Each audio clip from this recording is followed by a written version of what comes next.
And that's not creative by definition. So being fast and being out there at the front of things really makes a difference. And then you also have to have these divergent thinking capabilities, and that's part of your trait structure. And creative people are really different than non-creative people. Partly because, for example, they're highly motivated to do creative things and to experience novelty and to chase down aesthetic experiences and to attend movies and to read fiction and to go to museums and to enjoy poetry and to enjoy music that's not conventional music, for example. These aren't trivial differences. And so it's a real misstatement to make the proposition that everyone's creative. Like, even now, I'm looking at all these school kids, and I'm just thinking to myself, like, when I was still going to school, I had almost this analysis-paralysis I used to have on a daily basis. Some kids were creatives, but they were pretty much confined to books, the kind of marks that they were marked on, the criteria in school that they would use to pretty much measure how smart, quote unquote smart, they are. And now they're just, I don't want to call them peasants and whatever, but it's almost like people who kind of gave up on life in a way, because they're not doing something that they like. And fair enough, sometimes that's what you do, that's what you have to do in life, in order to win, in order to survive, and sometimes to even get to your goals, let's say, much quicker, even if it's not much quicker, but let's say with a certain degree of efficiency, and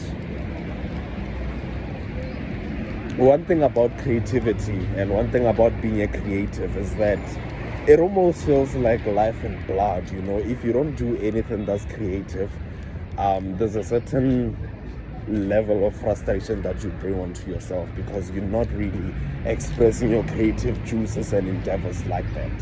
It's a God-given source of fulfillment, if you want to put it like that.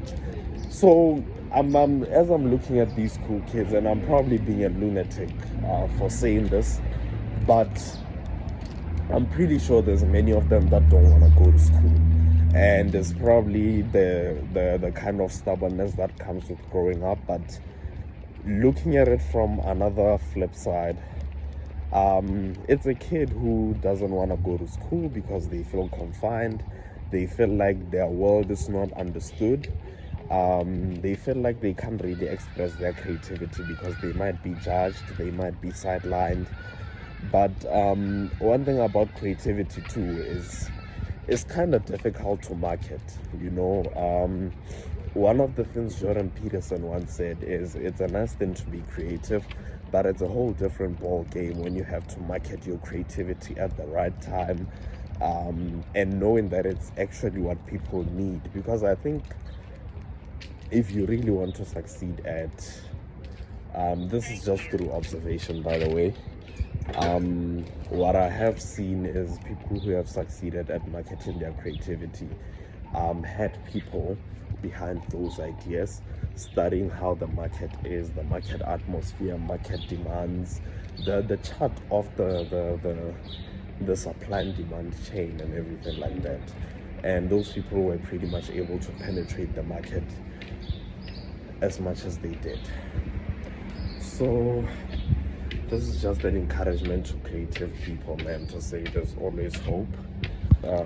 There's always hope in what we do. I myself am a writer, and one thing I always keep telling myself is I cannot have an idea that God gave me, and there's no way that it's gonna remain forever, that I don't have an idea on how to market my creativity. There's gotta be something out there.